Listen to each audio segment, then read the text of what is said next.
अस्सलाम वालेकुम नाजरीन, मैं हूं आपका मेज़बान अली उस्मान भट्टू और आप देख रहे हैं पीएसपी केजी न्यूज़। नाजरीन, कुछ मजीद खबरों और अपडेट्स के साथ आपकी खिदमत में हाजिर हुआ। बात करेंगे खान साहब से। रात को एक मुलाकात हुई जिसकी बहुत ज़्यादा बात की जा रही है। सुबह मीडिया पर आपने भी देखा होगा, एक पहले भी मुलाकात हुई थी जिसकी खान साहब ने तरदीद की थी, लेकिन बताया जा रहा है कि रात गए खान साहब से अडयाला में एक और मुलाकात हुई। ये किसकी मुलाकात हुई और क्यों हुई, इसकी सारी तफसीलात इंशाल्लाह इसी व्लॉग में आपके सामने रखेंगे। और फिर DGISPR ने प्रेस कॉन्फ्रेंस की। आपको पता है खुशदार वाक़या हुआ 2 दिन पहले, तो उस हवाले से DGISPR ने प्रेस कॉन्फ्रेंस की और इसकी तमाम तर तफसीलात उन्होंने रखी, तो वो भी आज के इसी व्लॉग में आपको बताएंगे। और साथ ही साथ शेख वकास अकरम और मुजम्मिल असलम ने भी PTI की जानिब से एक प्रेस कॉन्फ्रेंस की और कह लें कि शेख वकास अकरम एक अरसे के बाद जो है दोबारा मीडिया पर वापस आए हैं, तो उस प्रेस कॉन्फ्रेंस के हवाले भी आपके सामने रखेंगे। और फिर सलार खान काकड़ जो है वो रिहा होकर अपने सूबे में जब गए तो उनका एक भरपूर किस्म का वेलकम हुआ। उसकी भी बहुत सारी फुटेजेस आ रही हैं सोशल मीडिया पर, तो उस हवाले से भी बात करेंगे। लेकिन सबसे पहले हम लोग बात करते हैं DGISPR की जो प्रेस कॉन्फ्रेंस थी। 2 दिन पहले आपको पता है खुशदार एक अफसोसनाक वाक़या पेश आया और उसमें पहले तो उन्होंने बताया कि 6 बच्चे शहीद हुए हैं जिनकी उन्होंने तादाद बताई, और साथ ही उन्होंने बताया कि इसमें 53 लोग तकरीबन ज़ख्मी हुए हैं जो उन्होंने तादाद बताई। अब ये जो प्रेस कॉन्फ्रेंस थी इसमें बेसिकली उन्होंने कह लें कि सारी तफसीलात इसकी बताई और बताया कि इंडिया किस तरह से इस मामले के साथ जुड़ा हुआ है। इस प्रेस कॉन्फ्रेंस में कह लें कि बहुत सारी उन्होंने फुटेजेस भी चलाई जो इंडियन मीडिया के हवाले से थी या जनरल बख्शी के हवाले से, तो इसमें बहुत सारी DGISPR ने तफसील बताई। अब उन्होंने क्या कहा है वो मैं आपको बता देता हूँ। खुशदार स्कूल बस हमला जी भारत की प्रॉक्सी का शाखसाना है। DGISPR ने प्रेस कॉन्फ्रेंस के दौरान भारतीय जो जनरल बख्शी की वीडियो चला दी जिसमें वो बलोचिस्तान का नाम लेकर दिल मांगे मोर कह रहे हैं कि मतलब वो जिस तरह आपको पता है बलोचिस्तान का जिक्र करते हैं या इंडिया की हमेशा इन्वॉल्वमेंट रहती है, तो DGISPR ने साथ उनकी कह लें कि वो वीडियो भी चलाई। फिर DGISPR ने कहा कि मासूम फूल शहीद हुए, उनकी मौत का जिम्मेदार कौन है। और मेजर संदीप कितनी तफसील से बता रहे हैं कि कितने पैसे दिए, कई साल की प्लानिंग है भारत की, मतलब ये मेजर संदीप के बारे में बता रहे हैं। और साथ ही उन्होंने मेजर संदीप की वो वीडियो भी चलाई और उन्होंने जो पकड़े बेसिकली ये जेलम से जो दहशतगर्द पकड़ा गया था उसकी वीडियो भी उन्होंने दिखाई। और उन्होंने कहा कि ये जो हमारे मासूम फूल शहीद हो रहे हैं, जो हमारे बच्चे शहीद हो रहे हैं, इसका जिम्मेदार कौन है और सारी तफसीलात भी उन्होंने साथ बताई। उन्होंने कहा कि भारत को पहले खुद अपना एतबार बहाल करना होगा। इतबार सच बोलने से आता है, ना कि हज़ारों वेबसाइट्स बंद करने या हुकूमत पर तनकीद करने वालों को जेलों में डालने से। क्या पाकिस्तान से तनाज़े में किसी सहाफ़ी को जेल में डाला? बिल्कुल भी नहीं। ये बात उनकी सही है कि पाकिस्तान ने इस मामले में किसी सहाफ़ी को जेल में नहीं डाला, लेकिन जब भी DGISPR इस तरह की बात करते हैं तो आपको पता है फिर बहुत सारे पाकिस्तानी सवालात लेकर आ जाते हैं और वो पूछते हैं कि आप पाकिस्तान में क्या कर रहे हैं। यहाँ भी सहाफ़ियों को बंद किया जाता है लेकिन और मामले में बंद किया जाता है और हुकूमत के खिलाफ। लेकिन इस मामले में अगर बात की जाए ना, या तो फिर DGISPR भी स्पेसिफिक इंडिया के हवाले से ही बात करते तो और बात थी। जब फिर पाकिस्तान की बात आती है तो फिर पाकिस्तानी सवाल भी करते हैं और कुछ इस तरह की चीज़ें जब हुई तो बहुत सारे लोग इस हवाले से सवाल भी पूछ रहे थे। मजीद उन्होंने कहा जी कि ये कौन सा इस्लाम और बलोचियत है जिसके अंदर इंसान का जिंदा रहने का हक इसलिए है कि तुम्हारा DNA क्या है। ये कौन सी आइडियालॉजी है? ये कोई आइडियालॉजी नहीं, ये अवानियत है।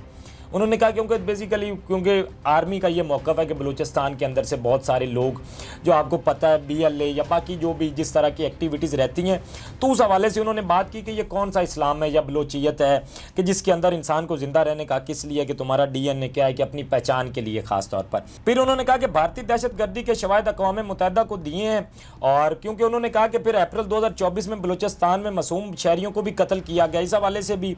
और 11 मार्च को जो जाफ़र एक्सप्रेस हमला हुआ तो उसमें ख़वातीन और बच्चों समेत 30 से ज़ायद शहरियों को कत्ल किया गया था। अब इसकी सारी तफसीलात एक तरह वो बता रहे हैं जी कि हमने अक़वाम मुत्तहिदा को इसके शवाहिद दिए हैं और सबसे ज़्यादा ज़रूरत भी इसको इंटरनेशनल कह लें के लेवल पर उठाने में है। क्योंकि वैसे तो हम बात कर रहे हैं लेकिन हम जो अपना मौक़िफ़ कह लें कि इंटरनेशनल लेवल पर हम जो लेकर जाना है, जो हमारा नैरेटिव है बेसिकली जिससे हमने इंडिया को काउंटर करना है, तो वो उस हवाले से इन्होंने कहा है। खैर हमारी तरफ से एक टीम गई भी हुई है। अब ये सारी चीज़ें UN में सामने रखी जाएंगी, फिर इस पर क्या पेशरफ्त होती है उस हवाले से भी आपको बताएंगे। मजीद DGISPR ने कहा जी कि भारत के अंदर से सवाल हो रहे हैं तो मीडिया और सोशल मीडिया बंद कर देते हैं, सहाफ़ियों को जेलों में डाला जा रहा है। तो ये कुछ हमारे वाली सूरत हाल है कि जब हमें भी आपको पता है ना ज़रूरत हो तो फिर इस तरह का, तो इंडिया के अंदर भी ये चीज़ें चल रही हैं। जैसे मैंने आपको पहले कहा कि कुछ इस तरह के DGISPR की बातें थी जिस पर जो कौम है वो सवाल पूछ रही थी। मारंग बलोच के हवाले से उन्होंने बात की। उन्होंने कहा कि वो मास्क शुदा शैतानी चेहरा सामने लाएं, ये दहशत गर्दों की प्रॉक्सी है। तो ये मारंग बलोच के हवाले से उन्होंने बात की और पहले हमेशा खान साहब भी कहते हैं या बाकी लोग भी, बलोचियों का मामला टेबल टॉक से हल होने वाला है। आप टेबल पर बैठें, उनसे बात करें। कभी भी जब लड़ाई झगड़ों से मामला हल नहीं होते हैं, और बड़ी देर से हम ये बलूचिस्तान, अब तो ख़ास तौर पर KPK में भी बड़ी सारी चीज़ों का सामना कर रहे हैं, तो इन चीज़ों के लिए जो है एक अच्छी हिकमत अमली होनी चाहिए और हुकूमत को मिल बैठकर इस मामले को हल करना चाहिए। फिर जी DGISP ने कहा कि झूठ नहीं चलता, कभी भी नहीं चलेगा, रास्ता दुश्वार और तवील हो सकता है, फतेह हक की होती है, नो डाउट फतेह हक की हमेशा होती है, और झूठ कभी भी नहीं चलते हैं। अगर आज झूठ बोले जाएं तो कल को वो सामने आ जाते हैं। जो बातें होती हैं वो आजकल तो कभी भी किसी से छुपती नहीं है। आज आपको बात करते हैं तो कल को वो ज़रूर सामने आ जाती है। DGISP की बात ये बिल्कुल सही थी, लेकिन इस हवाले से उनको सोचना चाहिए। उन्होंने कहा जी आपके सामने आपकी फ़ौज के अफसरान आते हैं, आप खुलकर सवाल करते हैं कि आपने कभी सुना है कि हमने झूठी बात की हो, और कभी सुना है कि आपकी फ़ौज आकर खुला और नंगा झूठ बोले। हम आपको और पाकिस्तानी अवाम को जवाब दें। DGISP ने कहा, यह अवाम को एतमाद में लेने के लिए उन्होंने बात की कि आपके सामने फ़ौज के अफसरान जब आते हैं तो हम आपसे झूठ नहीं बोलते हैं और हम आपसे बात नहीं छुपाते हैं। उन्होंने कहा, मैं एक पाकिस्तानी का खून हज़ारों अफगानियों के खून पर मुकद्दम है। साथ ही साथ उन्होंने फिर इंडिया के हवाले से बात की कि भारतीय मीडिया जो स्टेट कंट्रोल करता है, वहाँ आज़ाद मीडिया का कोई वजूद नहीं है। किसी ने कहाँ बैठना है, किसने क्या बोलना है, कब बोलना है, सब कुछ तयशुदा होता है। पाकिस्तान में मीडिया की आज़ादी पर सवाल उठाने वालों को अब अंदाज़ा हो जाना चाहिए कि पाकिस्तान का मीडिया कितना आज़ाद है या मीडिया को मुकम्मल आज़ादी हासिल है। ये सिर्फ इंडिया वाले मामले में DGISP साहब माजरत के साथ सिर्फ इंडिया वाले मामले में ठीक है, हमने बहुत अच्छी रिपोर्टिंग की, मीडिया को आज़ादी भी थी, लेकिन ओवरऑल मीडिया को यहाँ पर जिस कदर आज़ादी है जो सहाफ़ियों के साथ किया जाता है वो यहाँ पर सारे लोग बड़े अच्छे से जानते हैं। और अब तक तो हम ये तकरीबन कह लें को 2-2.5 साल से 3 साल से ये चीज़ों को फेस करते आ रहे हैं और बहुत अच्छे से पता है कि पाकिस्तान के अंदर भी क्या हालात हैं। फिर वही बात आ जाती है कि भारत तक बात हो तो समझ में आती है, लेकिन जब ये आप बात करते हैं तो फिर आम शहरी सवालात उठाते हैं। तो ये आज की कह लें कि DGISP की प्रेस कॉन्फ्रेंस थी। मुख्तसर ये है कि सारी चीज़ों का उन्होंने शवाहिद दिए, वीडियोस दिए कि मामला ये किस तरह इंडिया के साथ जुड़ा हुआ है। फिर साथ उन्होंने ये भी बताया कि हम ये मामला अक़वाम मुत्तहिदा में लेकर जाएंगे, वहाँ भी हम अपने शवाहिद देंगे। और एक अच्छी बात है, हम इंडिया के नैरेटिव को ज़ाहिर बात है काउंटर करने के लिए हमारा नैरेटिव भी स्ट्रॉन्ग होना चाहिए और हमारे पास भी जो शवाहिद हैं या चीज़ें हैं वो अक़वाम मुत्तहिदा में सामने लानी चाहिए ताकि सारी चीज़ें सामने आ सकें। खैर ये तो DGISP की प्रेस कॉन्फ्रेंस थी। अच्छा जी, अब हम लोग थोड़ी सी बात करते हैं मुल्क के अंदर जो सियासी मंजरनामा चल रहा है उस हवाले से। तो उसमें मैंने आपको बताया कि रात गए खान साहब से एक मुलाकात हुई है अडयाला जेल के अंदर, और कह लें कि ये आउट ऑफ द बॉक्स जाकर मुलाकात करवाई गई, क्योंकि वैसे तो जब मुलाकात नहीं करवानी होती तो दिन की रोशनी में भी नहीं करवाई जाती, जब करवानी होती है तो सुबह सवेरे भी गेट खुल जाते हैं, रात को भी गेट खुल जाते हैं। तो ये खान साहब से मुलाकात हुई थी 6 मई को, जिसकी खान साहब ने तरदीद की।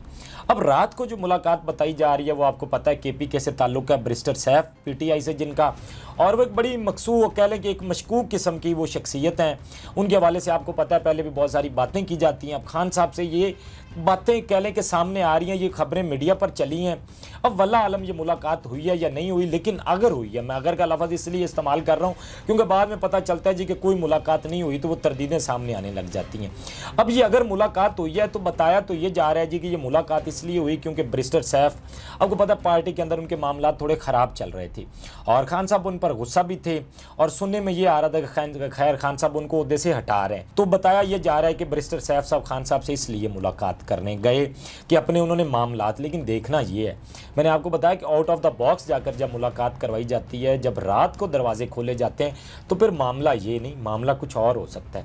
ये तो सिर्फ हमें बताया जा रहा है। तो जो असल मामला है या जो बात है वो ये हो सकता है कि जो मुज़ाकरात की चीज़ें चल रही हैं, जो मामलात चल रहे हैं, शायद उस हवाले से को खान साहब से मुलाकात करवाई गई हो, उस हवाले से हो सकती है। क्योंकि जिस तरह ये बताया गया वो तो बात ना समझ में आने वाली है कि अगर बैरिस्टर सैफ ठीक है उनको ओहदे से हटाया जा रहा था या जमात से निकाला जा रहा था तो वो जब सारे लोग मुलाकात कर रहे थे तब मुलाकात करते ना। अब रात गए उनकी मुलाकात क्यों करवाई जा रही है? फिर मीडिया पर भी सुबह से ये चीज़ें चल रही हैं कि रात को एक ये मुलाकात हुई है। तो अगर ये मुलाकात हुई है तो फिर ये इसीलिए हुई है कि कोई मुज़ाकरात के हवाले से कोई पेशरफ्त हो सकती है, क्योंकि आपको पता है हुकूमत के साथ या एस्टेब्लिशमेंट के साथ जो बातचीत चल रही है तो ये उस तनाजुर में शायद हो सकता है। खैर ये तो था मामला जी बैरिस्टर सैफ का, ये वो रात वाली मुलाकात का। इस हवाले से फिर जो भी चीज़ें सामने आएंगी आपको बताएंगे कि मुलाकात हुई है या नहीं हुई, लेकिन अब तक की तो यही खबरें थी। अब आ जाते हैं थोड़ा सा शेख वकास अकरम और जो मुजम्मिल असलम साहब ने प्रेस कॉन्फ्रेंस की।